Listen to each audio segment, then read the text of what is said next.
Okay, number 14, April Gornik. Hello and welcome to another episode of Winners Only Club, the podcast. Today is a privilege, honor, and pleasure to have April Gornik with us. This is a podcast for entrepreneurs, business owners, people who are making a change, carving a path in society. Now, April, I've known since a long, long time ago, but I remember the article I read about you when I was in Boston was how you were saving the cinema. So I would like you to introduce yourself. Today we're at the church in Sag Harbor, and I'm with April Gornik. Well, I'm an artist first and foremost, always, and I've been an artist for, since I got out of school and moved to New York and started showing the gallery there. I mean, before that, obviously, you're sort of born an artist. And I've had many consecutive one-person shows, and we'll be having one next September, actually 2023.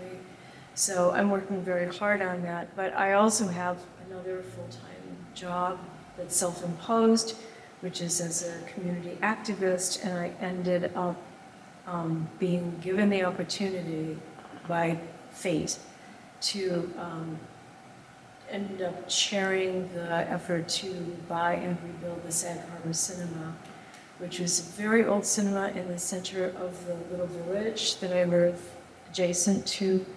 It has an historic facade from 1938, an old Art Deco facade, when people who designed cinemas were actually using cheap materials to do so. And that's because it was taking place immediately after the Depression. So one of the problems with the fire is that when the fire came through the cinema, it did not start in it. It actually devastated it quite severely because there were no outside walls of the lobby. It had just been built against adjacent buildings. So just a curious historical fact for your listeners and viewers that it was actually something that I had been asked to spearhead by the owner the previous summer before the fire happened, but the fact of the fire, bad as it was, also mobilized the community because it was, after the fire, a charred shell. It looked like a horrible missing tooth in an otherwise healthy mouth that people were anxious to fix and make better and save. So, and that was about a 4 or 5 year process of not only getting people to support it financially, and Eric, my husband Eric, official, God bless him, was the first person that stepped up and said, what about if we gave $1 million to kick this off and made it happen? And I was really aghast because, I mean, obviously that's so much money, but he was perfectly willing to dip into our savings and get the whole project going, and that was inspirational for a lot of people. So, and then, not to make this sound as if it were my thing only, I had tremendous help from all these people who, a woman that I know for a while, from other community activist things, who is a lawyer and worked incredibly hard on it, other members of the community from different disciplines, people with good hearts, and money came from very wealthy donors, and then also from a little girl who came to us when we were sitting at a table at a festival that was happening down at the harbor, and gave the people who were working the table, trying to raise awareness about this effort, 35 cents. So, and it all mattered. Like, literally everybody who contributed made a difference, and that's the way I've always felt about this community and the importance of how to acknowledge a community and also how to knit it together by acknowledging it as this place where everybody counts. And it was a very hard thing to do, and it was fraught with a lot of crises, as things like this always are. There were problems with the construction of the cinema that needed to be repaired, extra expenses. I mean, without this woman, we had the great good fortune of having a woman named Julia Daniela Milan, part of an original community actually that tried to buy the cinema years previous to the fire, like 7 years previous to the fire. And she and I were on that committee together.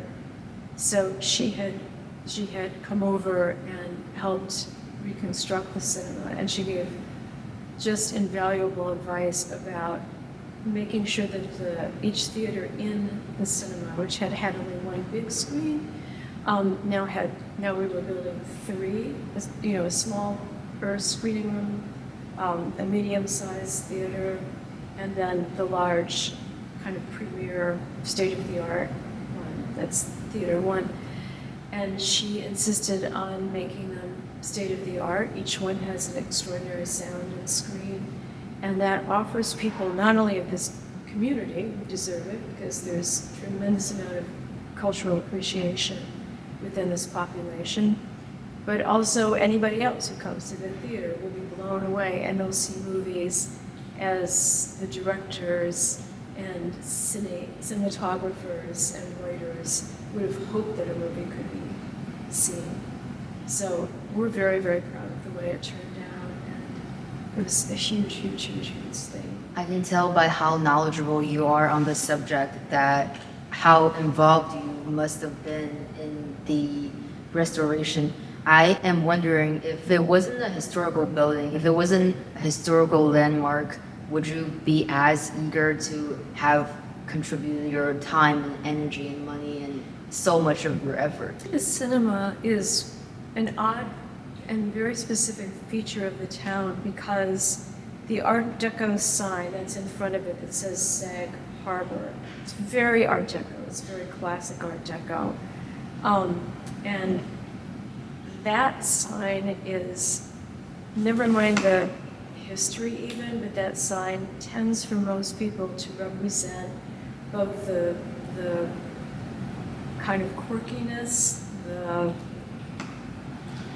specific, unique quality of Sag Harbor. The whimsicalness. Whimsical, it's also home. I mean, I know I've talked to many people who say that when they go on a trip, even if they're coming back from JFK or something, when they get back to Sag Harbor, they just like to go down Main Street because they just want to see the sign to feel like they're really back. So all of those things and its history, and I love the history of Sag Harbor, which is quirky and bizarre, and there's crazy stories associated with it, actually. Like, I could tell you some amazing stories about the history of this place, which I got very, very absorbed in, and actually did a walking tour of Sag Harbor, which is just a free app that you can go and kind of peruse. But running into all these crazy things about how Sag Harbor survived many booms and busts. It has one of the first integrated communities in America. And I really mean integrated. It's Native American, it's African American, and it's principally white Irish immigrants at the time that it first formed. But it's remained an integrated community for all this time since the 1830s and 40s, when people came here, some to escape the potato famine, of course, in Ireland, but a lot of the members of the Black and Native American community there became great whalers and traveled the world on whaling ships, and were some of the first people to be in the Pacific.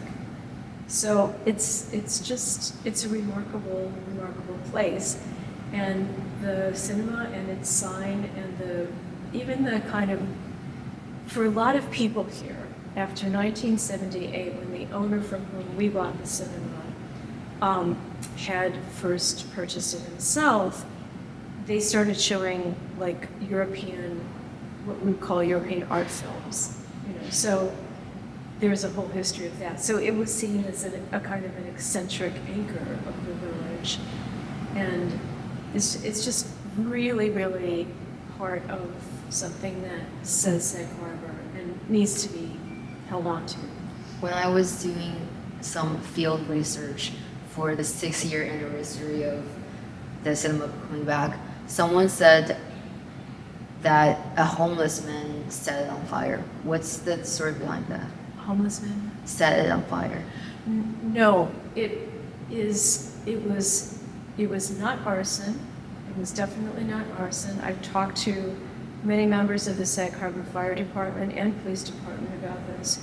It was not a mere accident. It was most likely, somebody had suggested that it was a tenant in an adjoining building that was smoking in bed or something of that nature.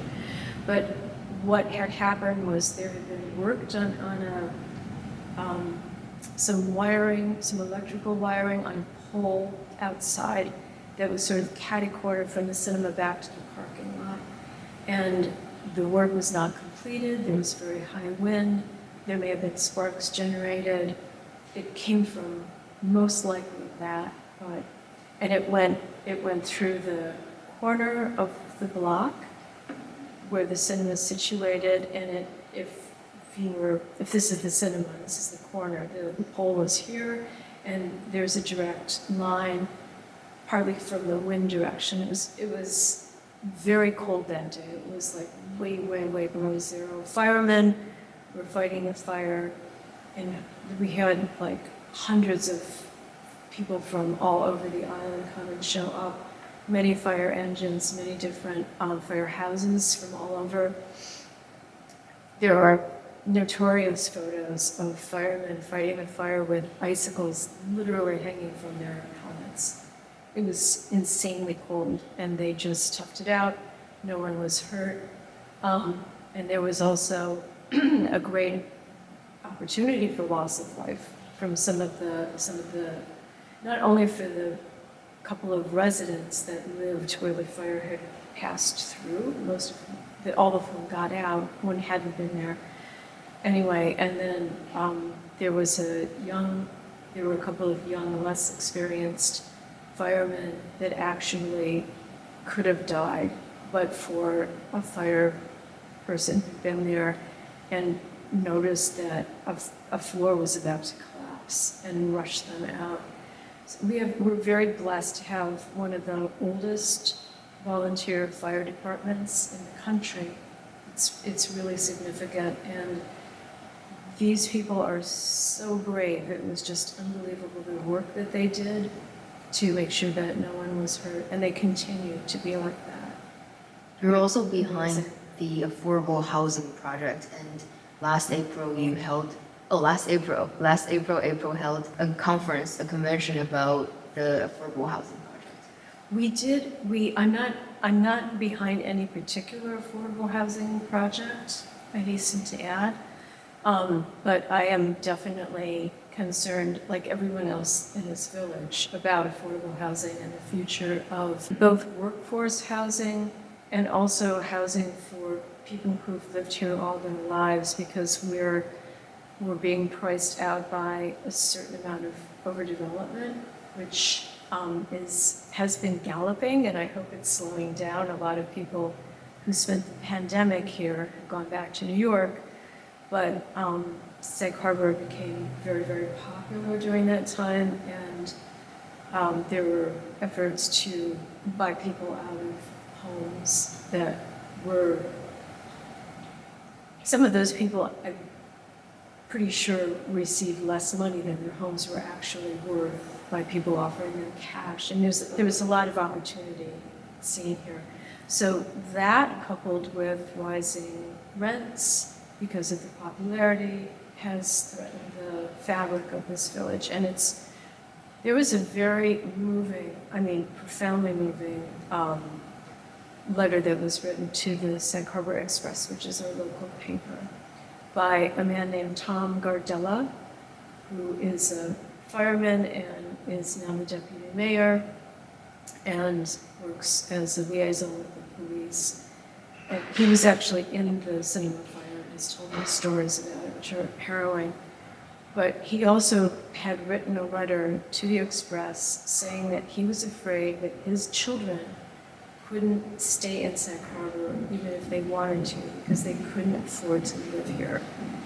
And that made me insane. I just thought it was one of the most moving, sad things I'd ever read. So one of the inspirations for the housing conference day that we held last May was to bring people together so we could talk about the problems that this village faces and also the problems that communities internationally are facing because of the disparity between haves and have-nots. So keeping the cinema is to preserve historical landmark. At the same time, building a workforce housing destroys historical landmark. Does that make sense? No one is talking about building something on an historical landmark for affordable housing. I don't know where that idea came from, but that's not part of the plan. Like the trees are being chopped down. There's a problem with clear cutting in this village, but that's separate of that. There has been a problem with clear cutting all over the East End. A lot of developers who come in, and I won't name names, but a lot of well-known developers will go to a lot, completely clear-cut old growth trees, and will just absorb the minor penalties that are on the books for that kind of law breaking by fitting it into their construction costs and ignoring it. And that is something that not only has North Haven just passed a law about that, but the Sag Harbor village government just last night, actually, at a village meeting that I attended, said that they were trying to enact new clear-cutting laws that would at least try to mitigate that. And it remains to be seen how they do that. I think that there need to be big fines to do that. But that has nothing to do with affordable housing and historical buildings. We can have it all. We can have. Oh, awesome. We can preserve our history. We can make affordable housing. So affordable housing will not cause the destruction of historical landmark in Sag Harbor.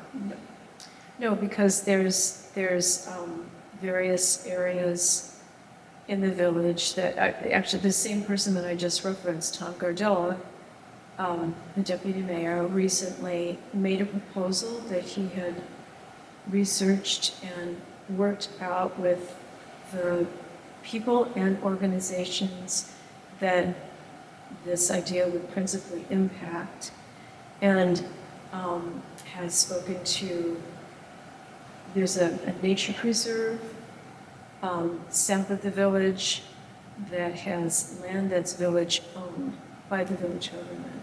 And he's proposing shifting some property from where the extant largest firehouse is, the main firehouse is, moving some stuff over there, making room there for affordable housing. We feel that we can arrive at creative solutions. Most people and I feel that we can arrive at creative solutions to the housing crisis and historic preservation. There need not be a false choice between those things.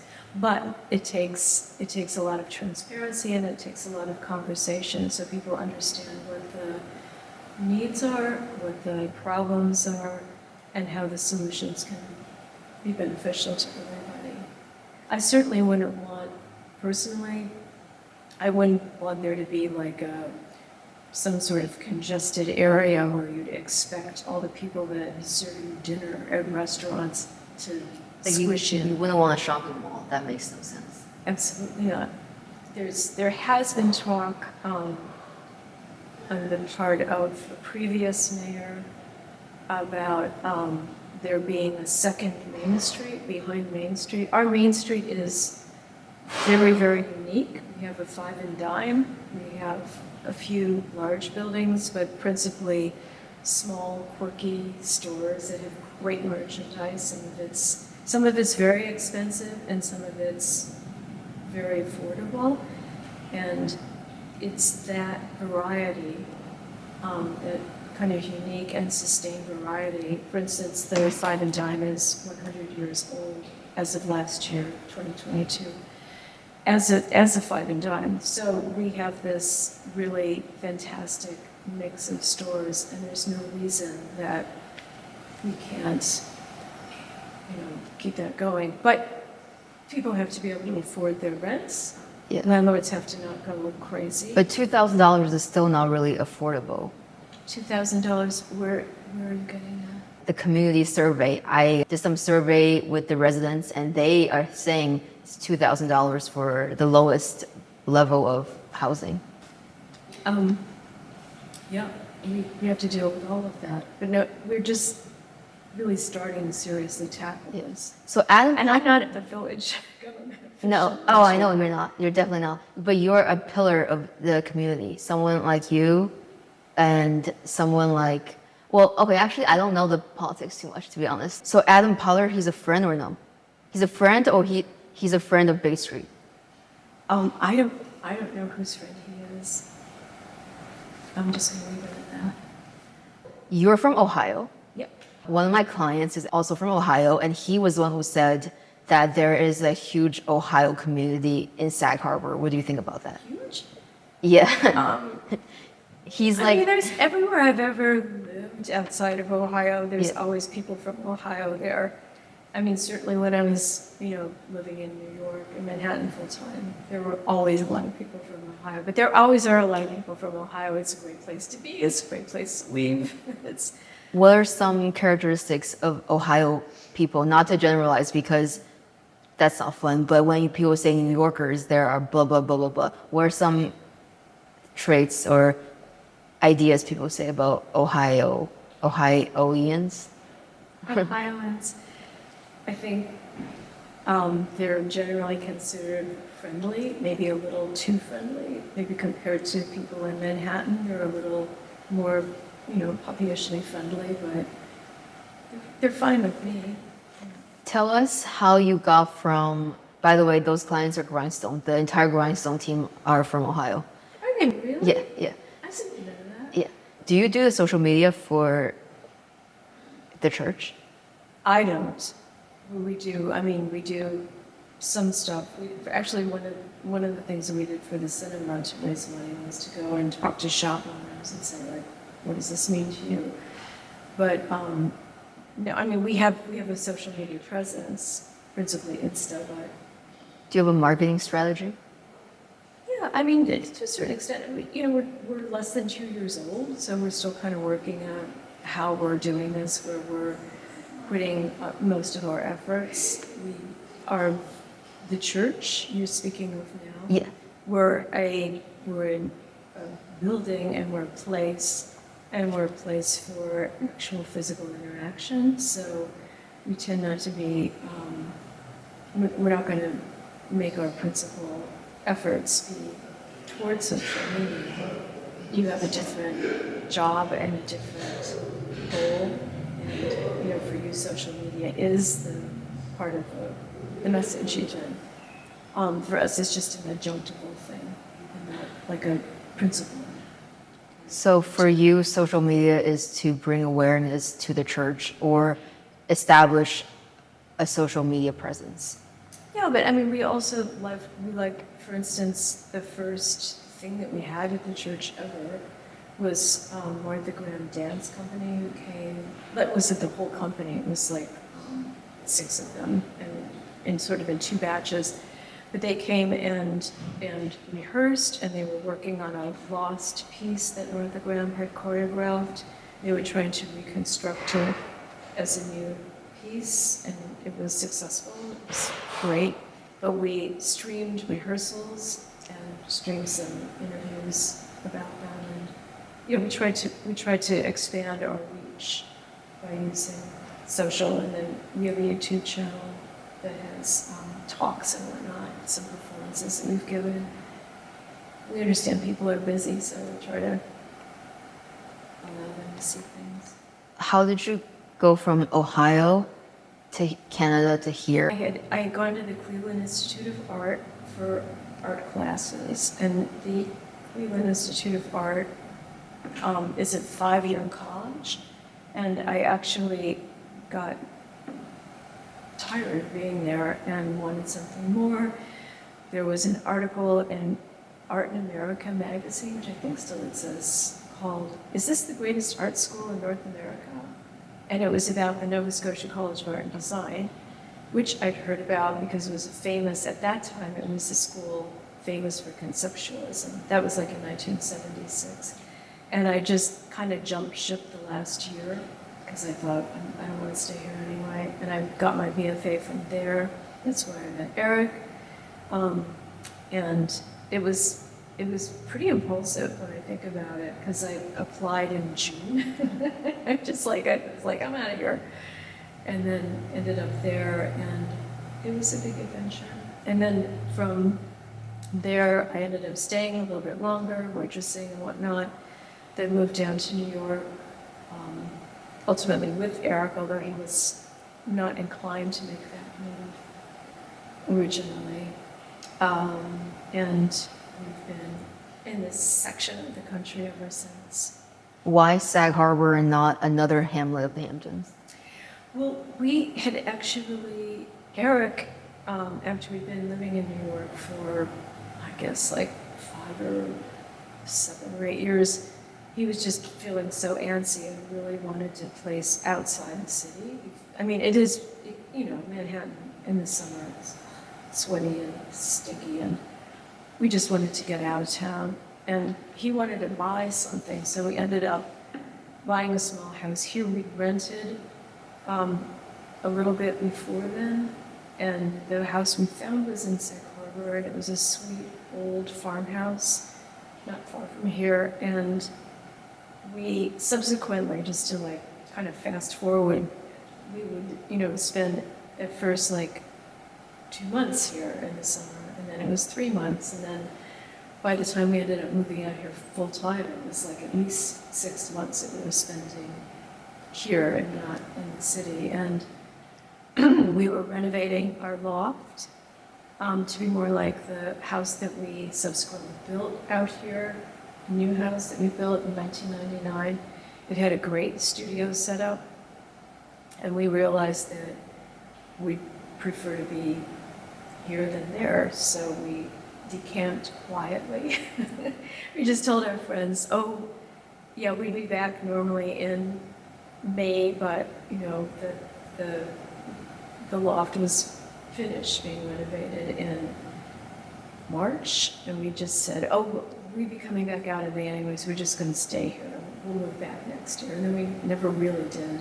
I mean, we spent time, but that's how we ended up living in this house full time in 2004. The name of this podcast is called Winners Only Club.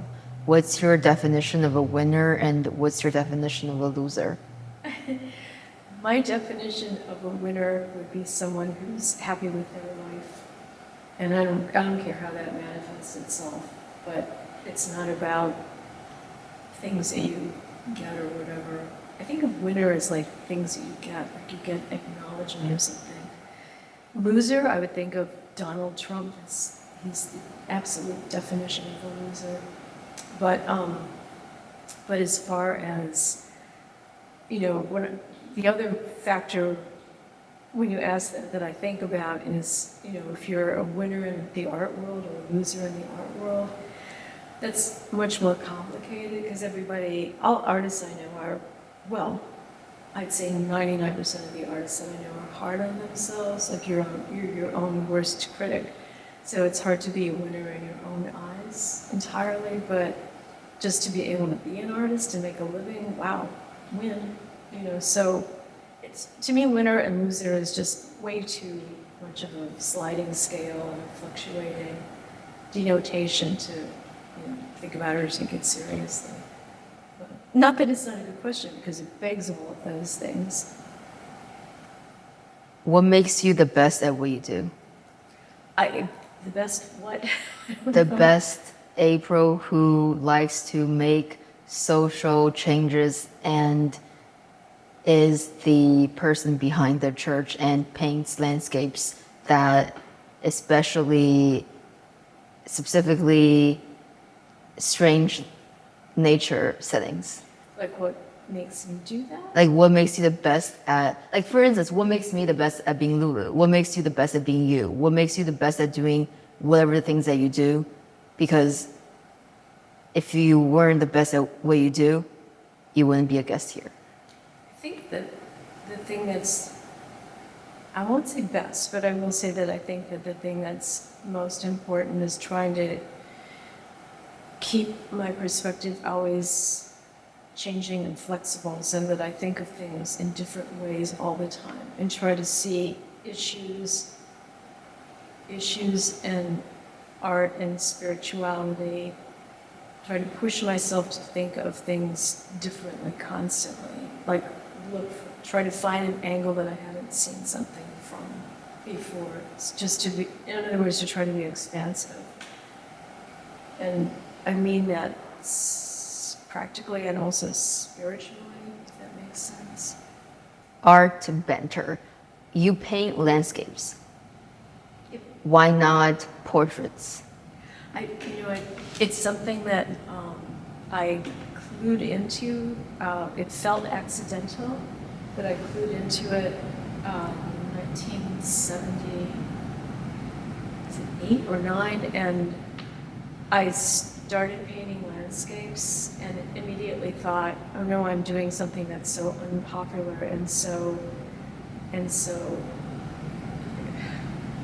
retardataire and like wrong for the time.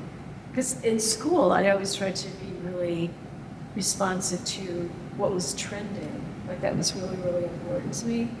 But I actually loved painting light and space and landscapes, things outside of myself, so much that I looked for excuses to do it, or somehow or another I let myself keep doing that, and then it evolved into something for which I got some good responses, and then I think that landscape for me represents something that metaphorically can hold a spiritual state and something that allows other people to reflect themselves, but in a very flexible way. Like many people can look at the same work and have an entirely different reaction, hopefully an emotional reaction, and not just this is pretty, this is that. I mean, I try to make work that holds a certain amount of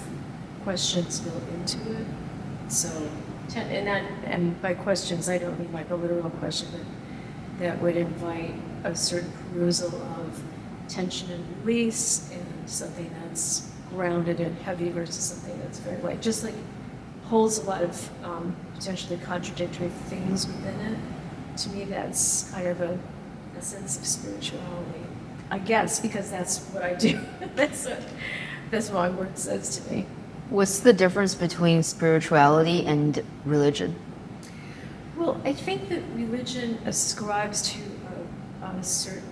tends to ascribe spirituality to a certain formulation, and oftentimes rule making, sometimes really great rules like do unto others, and sometimes less great rules like you won't get into heaven unless you're a whatever the religion is. So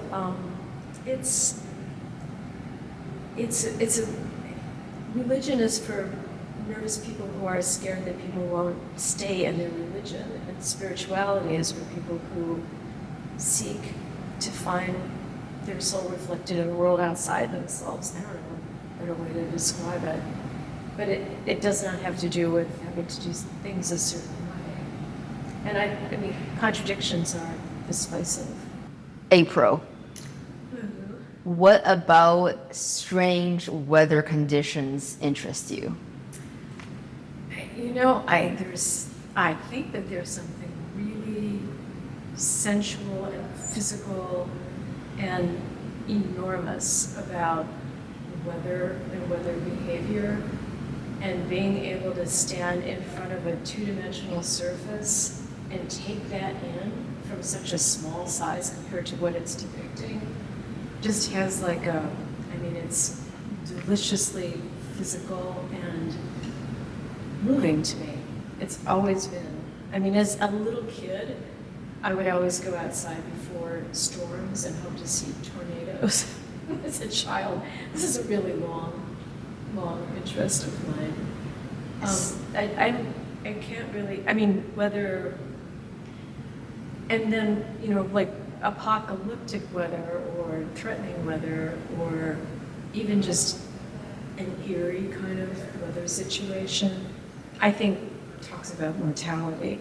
And mortality is something that I like to work with as a subject matter, a metaphorical subject matter, but it's in a lot of the work that I do, very obviously.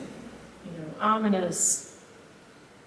Is the storm coming or is the storm going? It's just like this long meditation that I'm having about my place in the world and the way that I see it outside of myself. How old were you when you picked up your first paintbrush? Oh, I don't know. I think I was, I had probably those, what they call praying watercolors. They were just really simple watercolors that I probably had when I was really little, and little tempera paints. And I always like to make things. I would draw and paint, and just make things out of.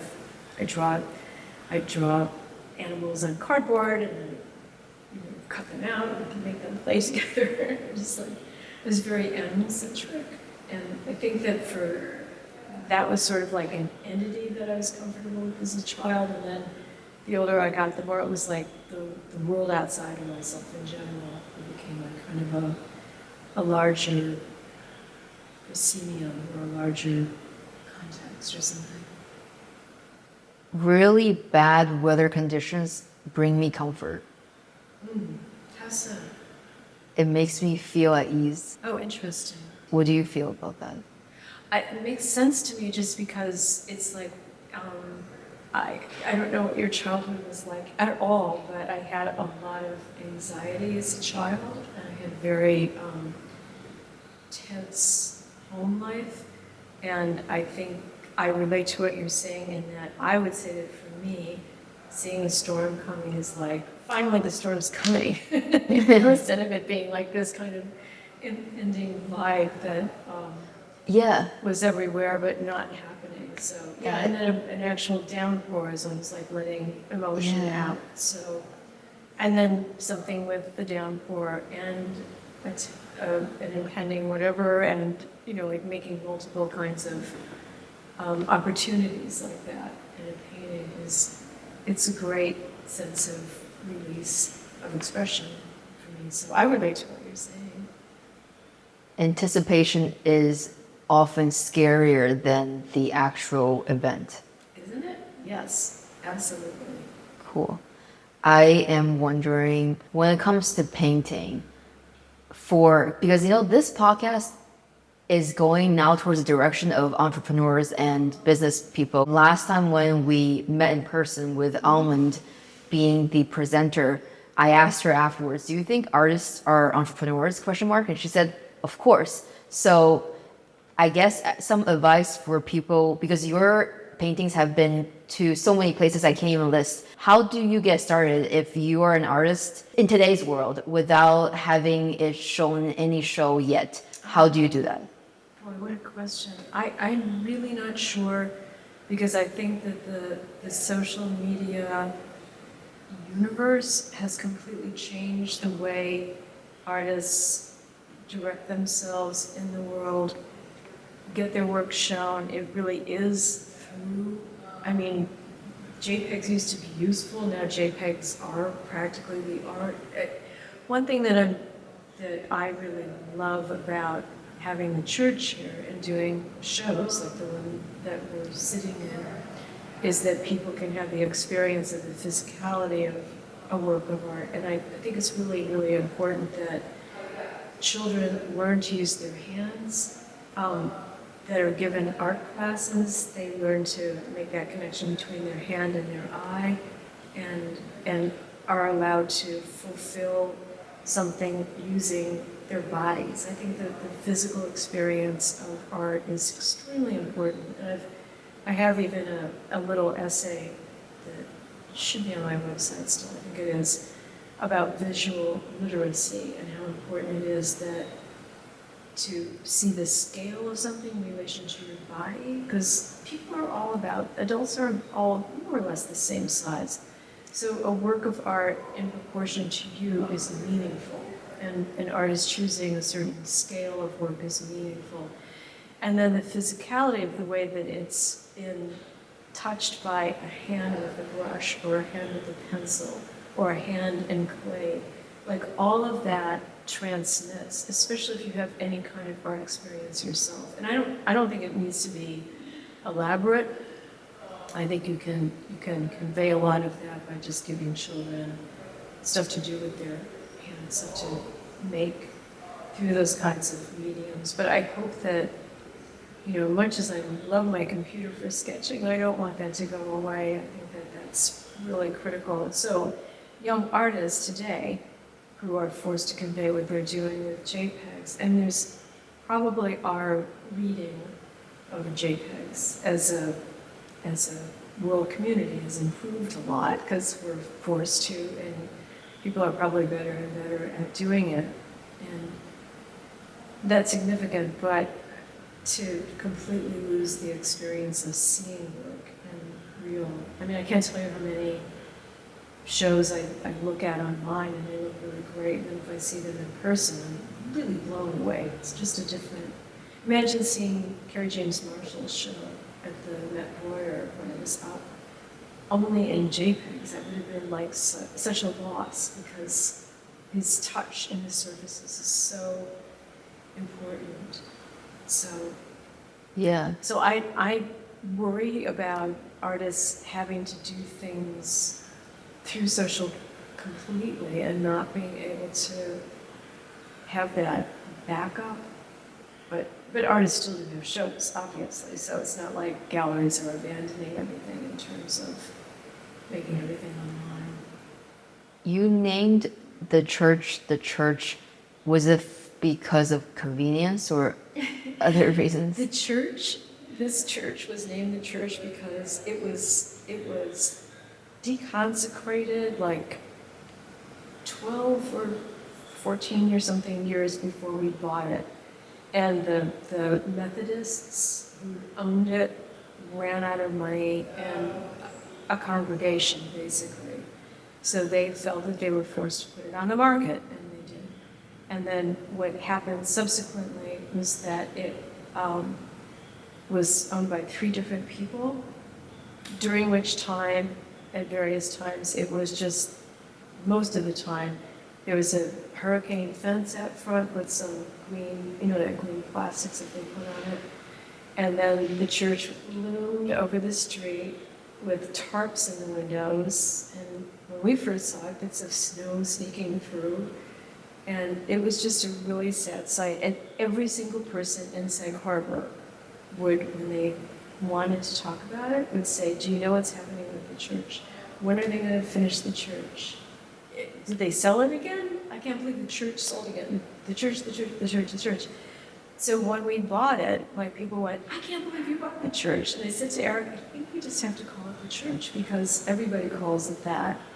And not really for any particular reason of hoping that there would be some spiritual impact or anything, but I just think it kind of has. If there's like some fundamental spirituality to people being in a space and bonding together, having a shared experience. And as you know, most churches are not doing as well as they used to, but this hunger for a community at the moment is pretty significant. I mean, maybe it's not a bad name, but not that we want to tread on anyone's religious experience or the importance of an actual religious church to them. In no way, shape, or form are we making light of that. We respect, respect, period. It was in service before you bought it, or no? Oh, it was an active church for like years and years. It was built actually it was built in 1835 and it was moved here in 1864 and it was added onto. Ironically, it had been built in Greek revival style about 5 blocks away up a big hill on High Street, because, yeah, it was high. And then the parishioners or the people that ran it decided that they wanted it to be in a more central location and not up a steep, icy hill for the winter. I think was a little bit part of it. And they moved it down here, as I said, 29 years later. And by the time they moved it down here, Greek revival style was so over. Like, no one was building Greek revival. That was just passé, but Italianate was very popular. So to it was added the stone foundation, which looked more Italian. And then they also added the cupola tower. And to have a clock tower was more Italian, more like, an Italian, the way you imagine an Italian church. So it had Italianate hybridization, I would say. And in fact, the clock tower, because it had been an addition when we bought it, was leaning out like 6 degrees into the street, had been leaning. And at the moment that we bought it, from the last owners who had it, they put in a lot of steel reinforcement, which was a great piece of luck for us, actually. What does that do? Well, you put in steel reinforcement and something like that because you want to not only stop it from leaning into the street, you want to pull it back to the rest of the building. So they had to do that with a lot of steel. If you look at some of see the beams up there, these beams in the church are like 50 feet long. They're made from 300-year-old pine.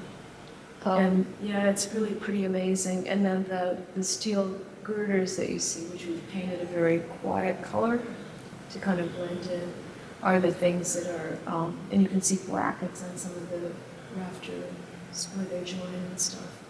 That's all stuff that made the church properly reinforced so we could have a lot of people in it. We had to sister joist the floors. I know a lot about building because of the cinema and the church.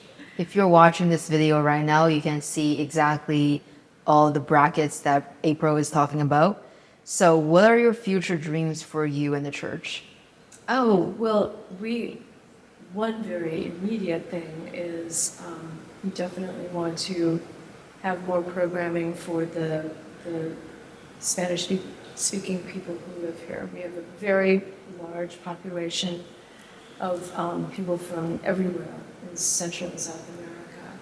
And we need to, and Puerto Rico as well, so we need to make sure that we have better access for them. That's a long-standing goal. You'll see that the wall tags for all pieces are in Spanish and English, but we haven't gotten far enough. We need to do our website. And Spanish, we're holding off a little bit because we want to redo the website anyway. And I think that we have started on the path that we envisioned. So a lot of it's just becoming more expansive, making sure that we have. I mean, it's not about finishing something or arriving at something. It's always going to be expanding and serving the needs of the community that's changing too.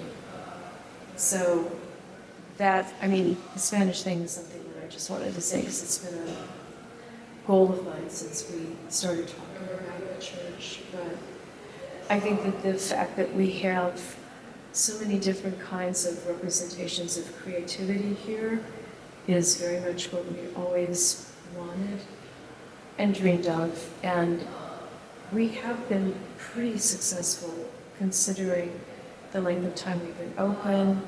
And I think the impact on the community, I think people feel that the church helps shore up one of the great things about this community. And one of the great things is that there have always been people who made things in Sag Harbor. We manufactured ropes for ships. We made silverware. It's a working town, and it's a town that's proud of its work. And art is part of that. writing is a big part of that, because we've always had tremendous amount of great writers here.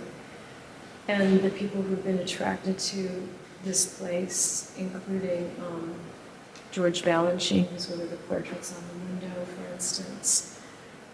There's just a really broad range of creatives. And one of my particular interests, too, is to have these creativity conferences at least once a year that include programming with people whose work also involves creativity that are not always acknowledged as such, like scientists, like entomologists, like dream researchers. Our first creativity conference, the last one, involved a woman who did pandemic dream research as well as regular dream research, and charted the effect of the pandemic on the culture through that. We had a doctor who is an extreme weather condition doctor, climate condition doctor, who has been to Everest many times, has been to the bottom of the sea with astronauts. We have, some people who do interesting things like that. We want to bring them forward to show, because I think through them, anybody can realize like how creative you have to be throughout your day. I think people have an opportunity for more satisfaction in their lives if they realize how much creativity they can call on, and that they're being called for, even if they're not really aware of it. People need to give themselves credit for creative solutions in their own lives. The church, a place that is nourishing creativity. Yes, I think so. Thank you so much for joining us on another episode of Winners Only Club, and thank you, April, for coming on the show. Thank you, Lulu. Thank you for having me very much. Thanks to your audience for listening.